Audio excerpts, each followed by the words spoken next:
Welcome to Reconstructing Dayton TV. My name's Alexander Sharp. Today we're sitting down with Baxter Stapleton. He's running for Ohio's 10th Congressional District. So without further ado, let me introduce Mr. Baxter Stapleton. Why don't you start off by telling me a little bit about yourself and your experience? Thanks, Alex. It's really great to be here. And I think what Reconstructing Dayton's doing is really important because I think the most important role of a functioning democracy is healthy and informed citizenry. And so I think active citizens are what make a great democracy. So I think what you're doing is like really important. Really great to be here. But so yeah, for me, I grew up to go all the way back, my parents came to Dayton, Ohio in 1982 because my mom was like, I'm not marrying my dad unless he had a job. So he had to, figure out, okay, how is he going to get employed? And so he applied to NCR, which is headquartered here in Dayton, Ohio. And the day after my parents got married, they packed their car and drove to Dayton, and my dad started a job here at NCR. So that got us to Ohio, and my family's been here ever since. So grew up here in Centerville and went to Centerville City Schools, graduated and was inducted into the Centerville Education Hall of Fame.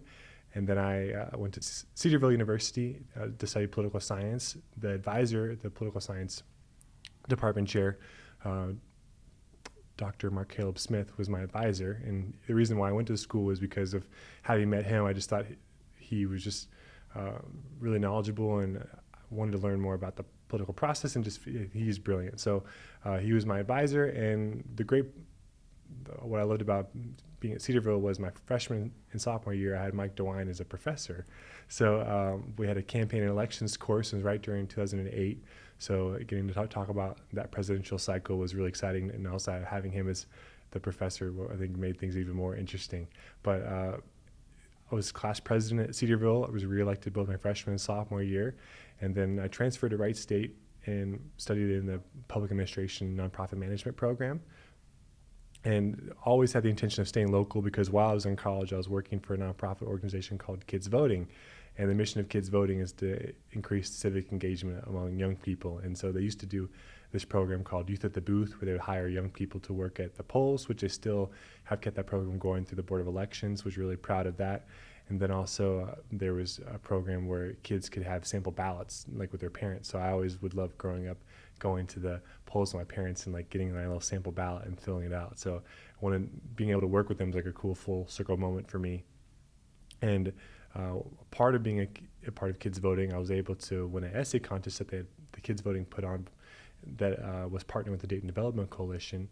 And the Dayton Development Coalition is a big lobbying agency in town that works with a lot of different companies and works with our federal government to lobby for our region.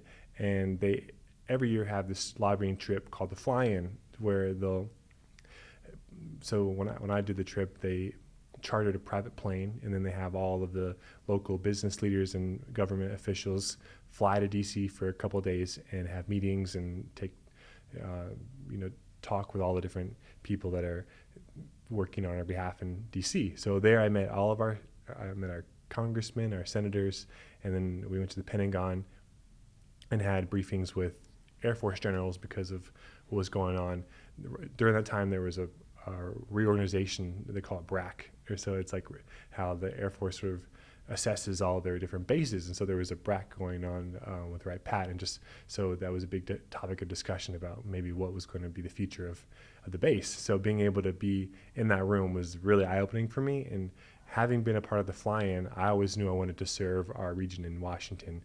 And so, I was a senior in high school at the time. So I was like, I have it as a dream. And then I was like, okay, now I need to figure out how to accomplish that. So then that's why I went to Cedarville and studied political science. And then I think, leadership is a reflection of people's wisdom and experiences. So knowing that this was always something I wanted to do, I wanted to have a wide breadth of experience.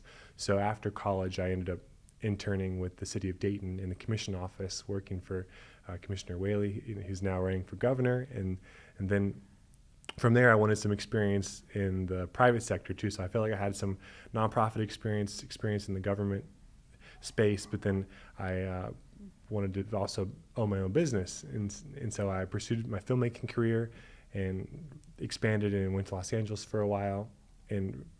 But always in the back of my mind having this intention to come home and serve. So I think, a good leader is someone who has a wide breadth of experience, because then they can make the best decision from all those different experiences. So now I'm back here running for Congress, and want to do what's best for our region. So you mentioned that kind of that experience with the Dayton Development Coalition, the fly-in, that kind of jump-started your ambition to end up in Washington. Was it specifically as an elected representative, or were you thinking maybe just in some form, like maybe working for the Dayton Development Coalition? Well, so having growing up, I've always been in elected office. So I've run for office 13 times since the third grade, and I only lost one election. So I'm really proud of that. And, which one was that? It was my high school senior. So there was myself and then another friend who we were in the same homeroom together.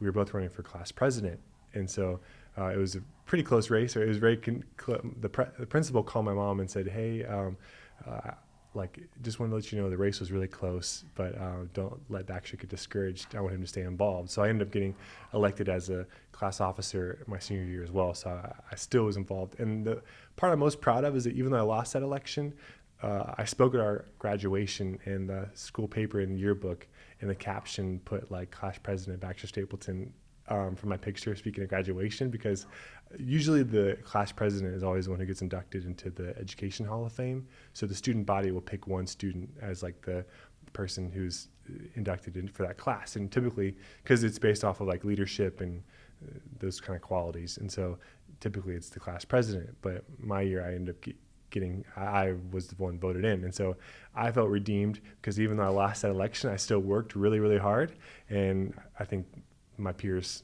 could see my work in there, and just how I carried myself, and so I ended up getting voted that way. And so for them to have that the caption, I felt okay. Even though I lost, I still feel like I had their respect. So I've always loved being in an elected office. I just feel like I like having the ability to serve people. I think that's where all my strengths really combined. And so to answer your question, it was more so I had every intention of running for office, not working for someone, if that makes sense. Yeah, okay.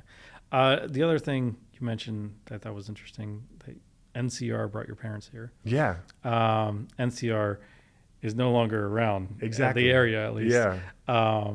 So there was a lot of people were upset at our political leaders when that happened. Do you see yourself as being able to help bring companies like NCR back to this region?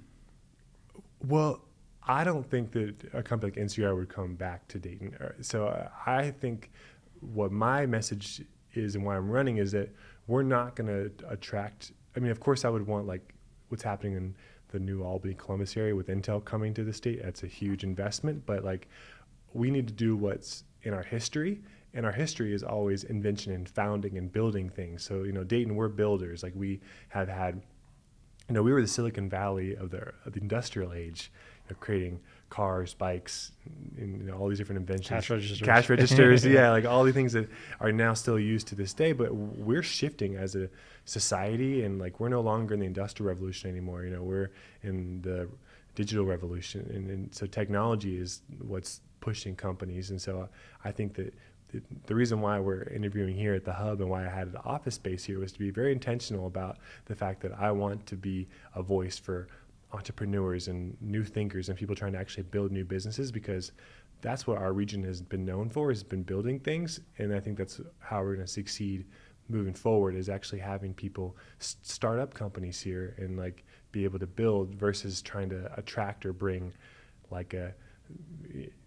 some tech firm or other company to build their, I'm not going to ask Elon Musk to bring the Twitter offices to Dayton. I feel like we're going to have people who are going to be building new things that are going to shape what this new economy is going to look like. So Mike Turner, he kind of hangs his hat on bringing a lot of defense jobs into the region. Right. Was that something that you think you could do better, or is that something that you think isn't the best strategy? How would you counter Mike Turner kind of that's the thing he brags about a lot. So what would be your counter to that would make you a better candidate? Well, I mean, we're clearly a military town. That's become our economy. So ignoring the fact that there are defense companies here, or like if someone's ignoring that fact, then they don't really understand what's, this region anymore, because that's where where we are. And a lot of the largest companies are defense contractors. So I think that's super important. But I think what I'm offering as a candidate and what I want to do in Congress is be able to make sure that the allocation of funds and then the projects that are going to these companies are actually beneficial to us as taxpayers, because Congressman Turner my opponent is like very much pushed the F-35 jet program, and the F-35 program is, I think, one of the most corrupt programs in the military in terms of the fact that it's like the spending that's like, having talked with people who work at the base about the F-35, like there are like all different branches use that plane in some way or form. So I know it is an expensive project, but I just think when more and more money gets poured into something doesn't mean you're going to get better results. So I think that, and he's very much profited off the fact that that's been one of his pilot programs, or just like he's like pushing that really heavily over his career. And I think that was just really poor judgment, because even what I shared in my first video when I announced that RightPat was a part of a program that sent planes to Afghanistan, and it would cost like $500 million. And now those planes are now just sitting in scrap and worth like $40,000. So I think that like those examples for me just show that he is not at all concerned about spending efficiently. It's more just how can I best spend so my donors are happy, and that like the people who are helping continue to fund my campaign are, their pocketbooks and their bottom lines are doing okay. And I think that like we can have projects and missions come to this area, but I think we also need to be more efficient in like what the results are and how we're spending that money. Because I think that you can't pour money in, and I think that's my entrepreneurial background, is that like just because you pour money into something doesn't mean you're going to get results. Okay, so like thinking about, because this made me think of the space program we were recently talking about, how much like this shuttle they just finally got together has cost, and they were comparing that to like SpaceX, for example, with private industry. And it sounded like the main reason they cost so much is that every single congressman was like, oh, well, like I want like some part of the space shuttle made in my district. And like it was like they compromised, they all came together and they agreed on something, but then it made the project take forever and cost an exorbitant amount, because everyone wanted their little slice of the pie. And I think kind of a similar thing happened with F-35. So like, how would you approach that in Congress when you're going to have these people that are coming to you like, well, I vote for that, but I need my cut here. My district needs their pork too. Well, I mean, and I'm not saying that's an easy job. I'm just saying that I want to at least do my best due diligence to be more efficient in that program. I'll become one of 434 other members. So I think there's obviously going to be some kind of compromising that's going on, because that's how you build coalitions. But I just think the judgment of our current congressman has been really poor, and that how corrupt he's been in terms of his deal making. And I think that we deserve a lot better. I think that things could be done a lot better than what's happening now. So you're saying he's not fighting for the more efficient route? Absolutely, yeah. Gotcha. So before I guess we look at Mike Turner further, we should consider that you still have a primary next Tuesday, and that you have 3 opponents here. What do you think distinguishes you in that field, and why would you be a better choice than your primary opponents? Well, just thinking about the best way to say this, but we're going through a big shift in the Dayton region, and I think there's an opportunity now to be able to have new voices to step up and provide leadership. And I think that having a candidate like myself, who's my whole life has been reflective of our new district. We have a new district now. Ohio 10 is now Montgomery County, Greene County, and part of Clark County, Springfield, Ohio. And my entire life has been in this area, having grown up in Centerville, worked in Dayton, now as a Dayton resident. My parents live in Centerville still. My sister lives in Vandalia. My brother-in-law is a pastor up there. My sister lives in Beaver Creek. And with her husband, I went to college in Cedarville and at Wright State in Fairborn. And then I volunteered a lot with nonprofits in Springfield. One's called Inside Out Ministries that I did a lot of work with in college. And so all those areas I'm really passionate about. And I think that that's what the intention of when the Constitution was creating the People's House, they really wanted a representative who had knowledge of that region. And I think that I'm the best candidate that has a total perspective of what this region needs, not just one particular city or one area. I think that as a whole, there needs to be a holistic view about what's best. And I think I'm the best person because of my experiences and the people and relationships I've been building over the last 33 years. So, like, if I'm hearing you correctly, you're saying that your opponents are kind of more just Dayton guys. 'Cause from what I know about them, they seem to be all three from Dayton, right? Yeah. And I think with the Democratic Party has been very much, I think there's sections that are where people congregate, and the city of Dayton has become a place where a lot of democratically minded people are living. So, which makes sense. But I think that there's so much more to this district than just the city of Dayton. And I think that someone who wants to run for Congress needs to have that experience, if that makes sense. Do you think that's why it's been, I mean, I know the district has changed, but like, we still, like Montgomery County, Greene County, those haven't changed. Do you think that plays a large role in why the district has been a Republican district for so long? I think so, yeah. And because a lot of voters haven't been talked to, or they don't really even know who their congressman is currently.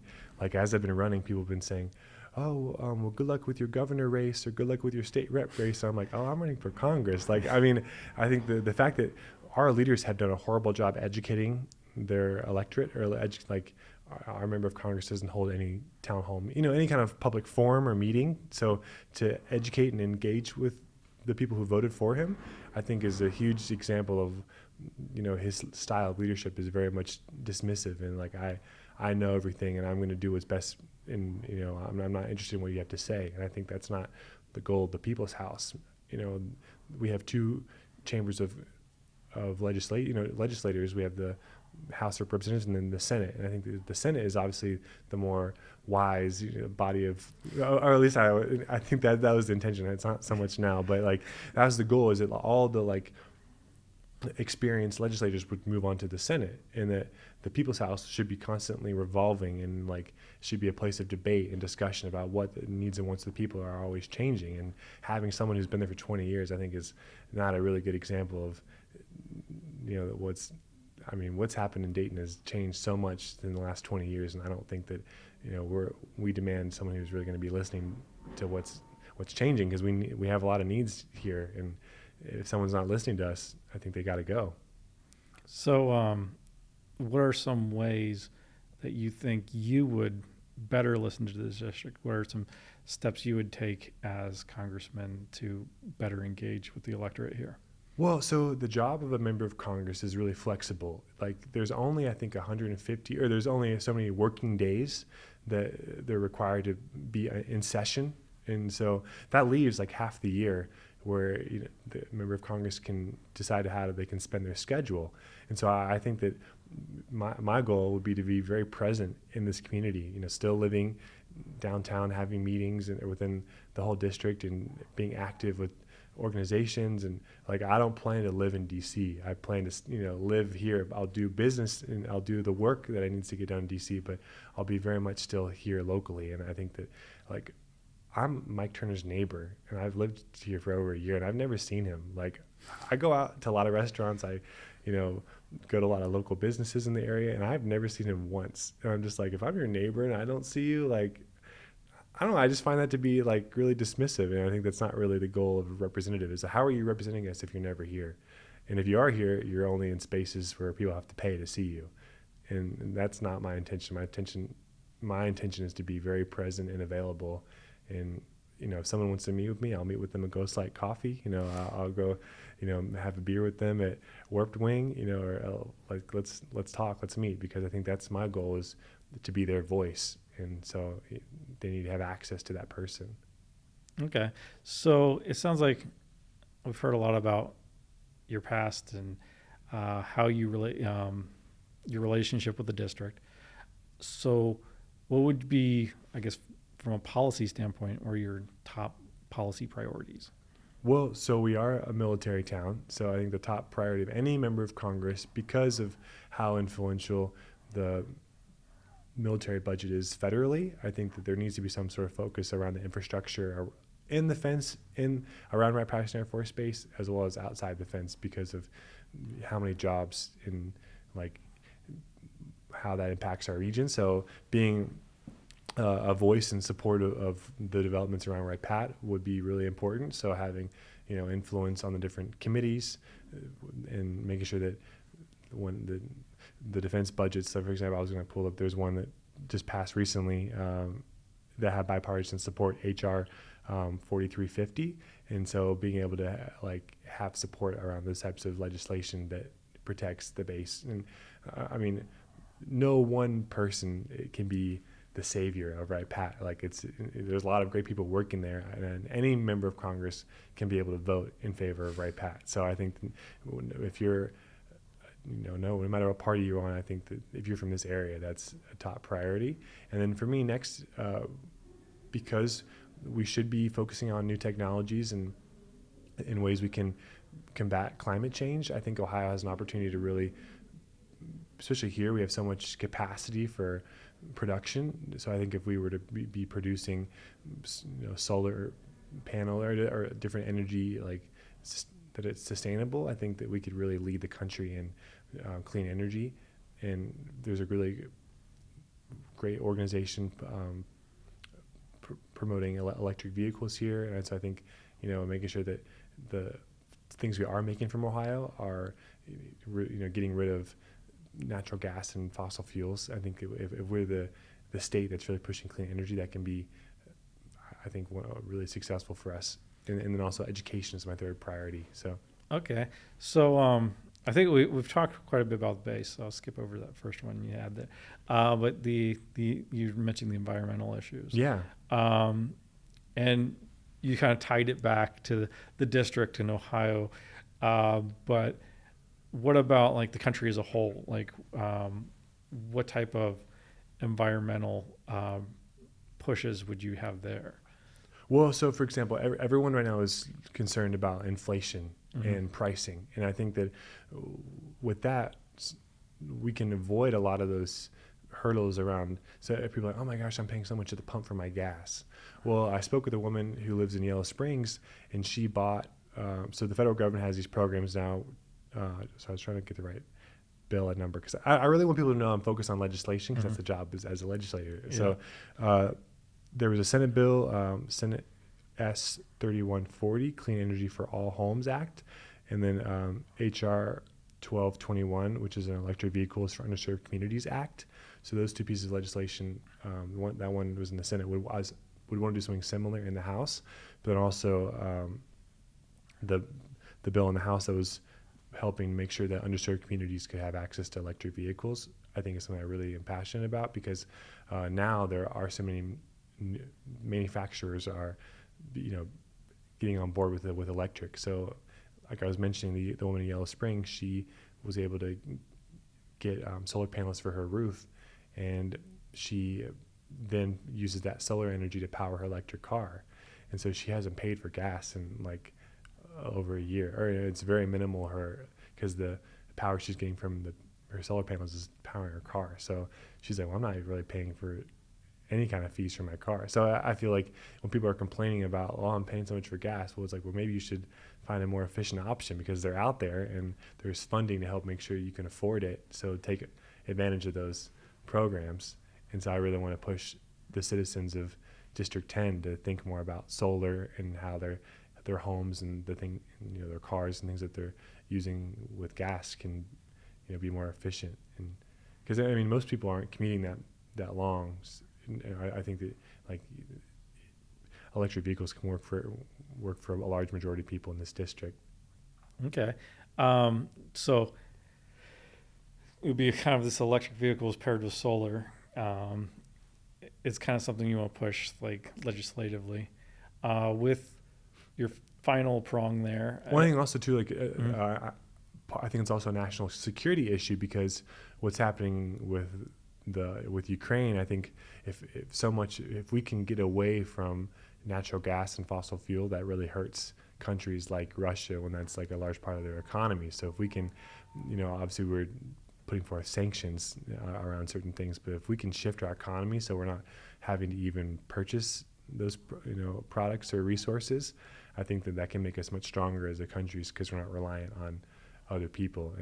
And I would much rather put forth energy and finances around sustainable and renewable energies versus trying to drill here in our own country, because I think we need to be thinking forward and not what was working, in the industrial age. Gotcha. Yeah. So it fits within the theme of your campaign. Yes. So with your final prong there, education, what you mentioned it, but I didn't hear any specifics yet. So what specifically would you push for to bring about education reform? So once again, I want to be a candidate for the digital age. And I think the public school system that we have now was created, and the intention was to help with the Industrial Revolution. There's a school bell. It's like when the bell rings, like it's very much like a factory. And it's like when people aren't working in factories as much as they were. And I think we're shifting in how our workforce is. A lot of those jobs are now being automated by robots. So now we need to think creatively and digitally. And so I want to make sure that the public education system is shifting, so it's helping educate for jobs of the future. So STEAM, science, technology, engineering, arts, and math, I want to make sure that that's a strong focus in our current K through 12 system. And then also they consider the first 5 years of a person's life the most influential, in terms of, a lot of issues can be developed in those first 5 years that can impact your life later on. So I think if we as a country really want to promote the general welfare, as we say in the Constitution, and to, people to have their pursuit of happiness, I think we need to focus on those first 5 years, because I think we'll prevent a lot of things down the line. And a part of that would be having preschool education for every child in the country. So I think we need to expand our public education system, so it starts in preschool and then it ends with 2 years of college. So and because I think technology has accelerating a lot more, and we need to make sure that our citizens know how to, computer science and programming, all these different jobs are available now. I think expanding into after 4 years of high school, I think is essential for us to be competitive globally. Okay. And what's great is that, just to go in about what I love most about our district, is that we have some really great public colleges and universities. So that bill federally will boost our area. There's some private ones too. Oh, great. Yeah, absolutely. The private ones are great, but I wouldn't really be responsible for them. As much. Yeah. But I mean, I love the UD. Yeah. I mean, they're responsible for the hub. So I wouldn't be here if UD wasn't thriving. But one thing I want to mention too, I don't want to say his name. I kind of feel it's like Voldemort, like he must not be named, but our current congressman, he touts the fact that there's 30,000 jobs in and around the fence at Wright Pat, but there's 30,000 students at Sinclair. So I'm like, there are more students in this district than there are employees at Wright Pat. So that's why for me education is so important, is because like what happens to those students once they graduate? Are they staying here? Or are they going somewhere else? And I think that for the most part, a lot of the best and brightest are going to other markets. And I think what a disservice that is for our area if we're educating them and they decide to build a family and go somewhere else. So I want to make sure that once you graduate, you stay here and build a life, and want to make sure that they know that this area is for them. And because I think that that's something our current member of Congress is overlooking completely. Okay. So the idea of expanding education by, into preschool and forward into like at least an associate's degree. Yeah. That sounds like, that's a concrete, specific idea, but education is handled by the states. Exactly. Yeah. So how would Congress promote this idea? So there's a couple pieces of legislation that are in Congress currently around that. So the College for All Act 2021 is in the House currently, and so that would promote community college, or like people would be able to go to a public university for free. So basically, Congress could promote it by writing the checks. Exactly. Yeah. So the funds could come from the federal government that would support what the states are doing, and so and I feel this is an investment. A lot of times people are like, "Oh, we don't want government spending money on things," but I think there are certain key investments that the government should make that could help improve our country. I think education is one of them. Okay. Earlier, you mentioned energy independence, and one of the reasons you mentioned that was the conflict in Ukraine. Yeah. Is there anything Congress can do about that? Well, I mean, in terms of in terms of, I guess, just the Russian invasion in Ukraine, because obviously foreign policy is an important part of any national office, but Congress obviously is involved, not to the level of the executive branch, but do you feel like there's anything that Congress can do to support Ukraine, or should they be supporting Ukraine? Oh, yeah, I mean, what they did recently, like with this sending of weapons, I think is a way to best aid the country currently. But, since they're not a NATO member, it does make things more tricky in terms of that diplomatically. Mm-hmm. And so I think that we can provide resources and be able to, I think it's the benefit of, I mean, it's this terrible situation, but it has helped strengthen the NATO relationships, which I think was super important because it gave NATO a new meaning. I think because there wasn't really much of a, there hasn't been a lot of need for that, for them to all be organized, but now there's a reason because we have this threat. And so I think that's allowed America to once again be a leader. And so I think with Congress making sure that Ukraine is having military support with materials and supplies, I think is one of the best ways we can help currently. And then also with the economic sanctions that have been put on Russian trade, I think is like, that's where you can be the most impactful as well. Because when we can push back on their resources, then I think money is where you hurt someone, and so I think when you can squeeze that, I think we can be effective. So being able to once again get away from natural gas and fossil fuel purchases, I think can really strengthen our country, and so we're not as reliant on Russia anymore. Okay. And the one thing too I wanted to mention is that, like, I think there's this argument that when the Soviet Union was still intact, Ukraine was a part of the Soviet Union. So there's some criticism, or people have said, that have supported this invasion have said, like Russia, like it's always been a part of their countries. Mm-hmm. But in that way, I feel like then should Mexico be invading Texas? Because if we're going to continue to be like, well, like they used to be a part of that, so then like they have the right, then I think that is just, for me, I just think that's such a slippery slope. Or I just like, okay, well, does that mean that every country that used to be a part of some other country can now like just take over? Because I mean, America certainly would be at a much different place if Mexico thought that way. But I just feel like we should respect progress in that we have new sovereign countries and that they need to be protected, and just America should be promoting democratic values and not authoritarian leaders. But all right. As you know, from experience with running in this district, there's been a bunch of fighting in Ohio about the shape of the districts, the maps, and gerrymandering, and our constitutional amendment that was designed to prevent gerrymandering. Doesn't seem like it's been effective, or at least if it's effective, no one's happy with the results, it seems like. Well, the only people that are happy are the House Republicans in the state House. They're very happy because they're getting everything they want. But yeah. Yeah. So I guess the constitutional amendment is not working as it was intended. Is there anything else you think we can do that would promote election reform that would combat gerrymandering?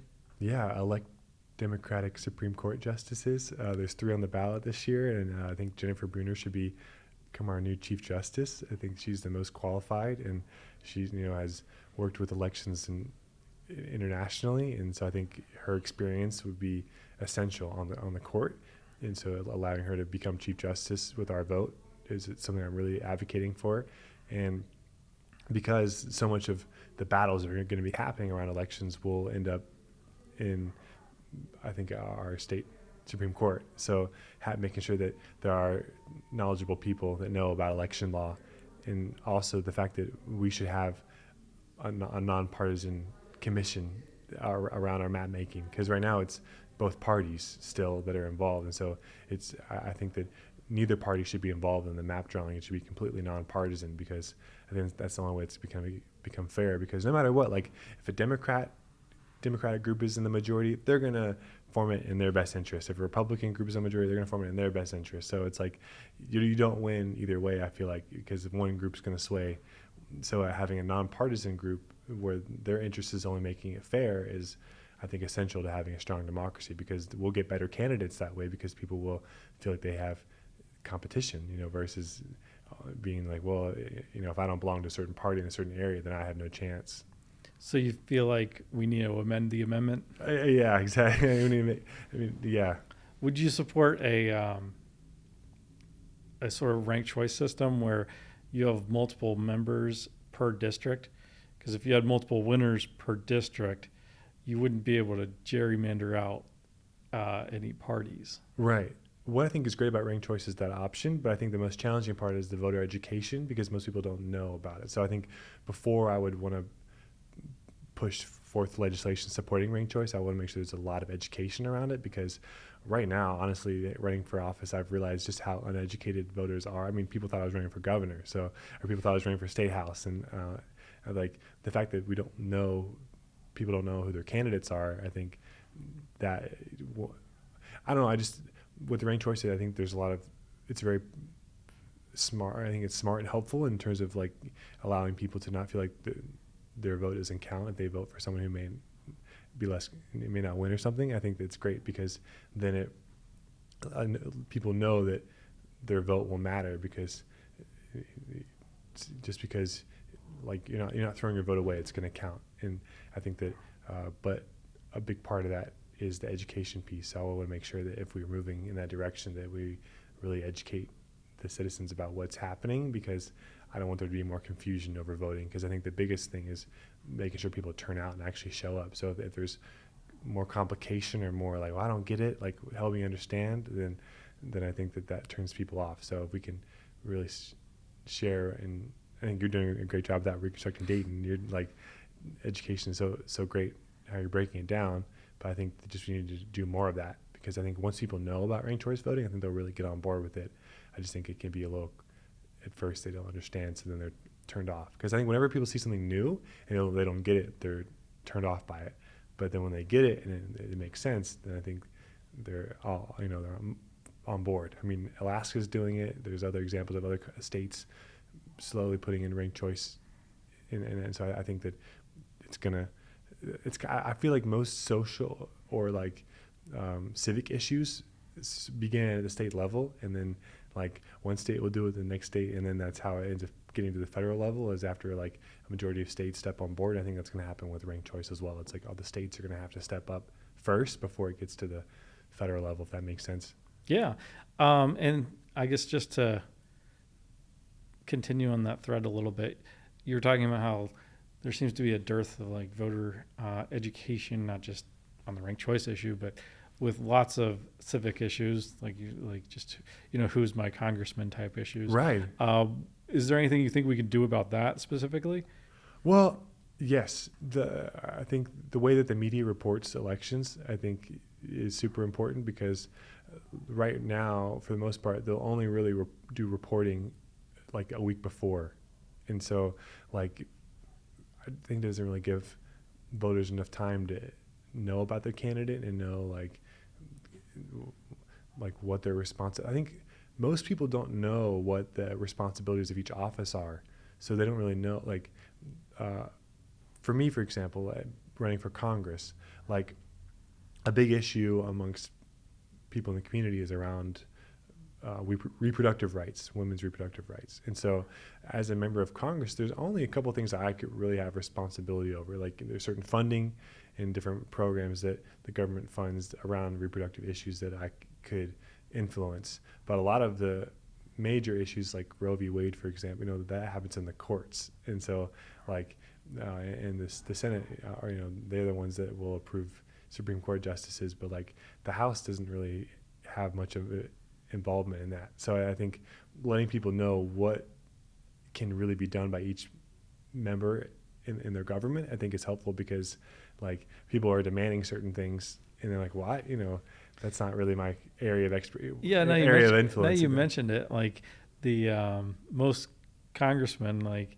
when it comes to reproductive rights, either whether they're pro-choice, pro-life, like that team tends to be a central issue. Yeah. So are you saying that it doesn't make sense for them to campaign on that so much? Absolutely, because I'm just like, you're kind of lying to the people in a way, because you're like making these promises, saying you have a policy position, but then you don't really have that much influence over like the result, if that makes sense. Like, and so I'm like, let's be honest with people and let them know really what we're capable of doing, and so that way they have more trust in the process. Because I think when you can make a promise to someone and deliver on it, I think they'll be much more trusting of the government, knowing that, okay, you actually can do this, versus just like giving people a laundry list of things that they want to hear. And then, knowing the, like, for example, like the border, like there's a big, like a lot of people are concerned about like what's happening at the border. But for me, I'm like, well, Ohio, like, we don't have a border issue. Like Kentucky and West Virginia, I think, are fine neighbors. Like they're not really, I don't know. What about Indiana and Michigan? Indiana and Michigan, they're great too, but I don't think we have to really worry about our border. But I mean, and even like, our states to the south, I feel like, why are our senators talking to people running for Senate talking about the border? Or even like as a member of Congress, I'm like, there are some really key issues happening here in our state. Like we should be worried about that first. Like not trying to scare people about some boogeyman that's coming across the border that isn't there. Like, I think that we as a public servant, need to do better by really letting people know what we're actually can do for them, so they can expect more, and I think can have more trust in us, if that makes sense. I think most people don't really trust their politicians, because the whole, like the definition of a politician is someone who does things that, can be shady, and that's because of previous experiences. I think I want to help redefine what it means to be a politician and a public servant. Okay. Speaking of the border, immigration reform, it has been one of those things that if you look at the public, there's been broad support for it for a long time, but there's never been political will, I guess. There's been suggestions of immigration reform throughout the years, but it's never really happened.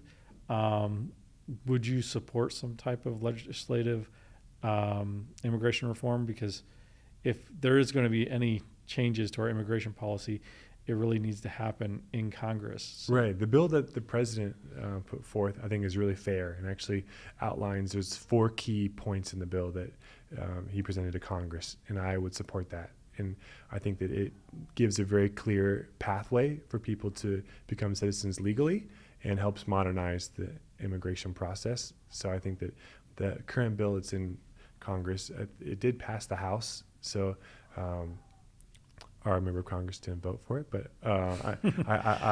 so it's currently held up in the Senate. But I think that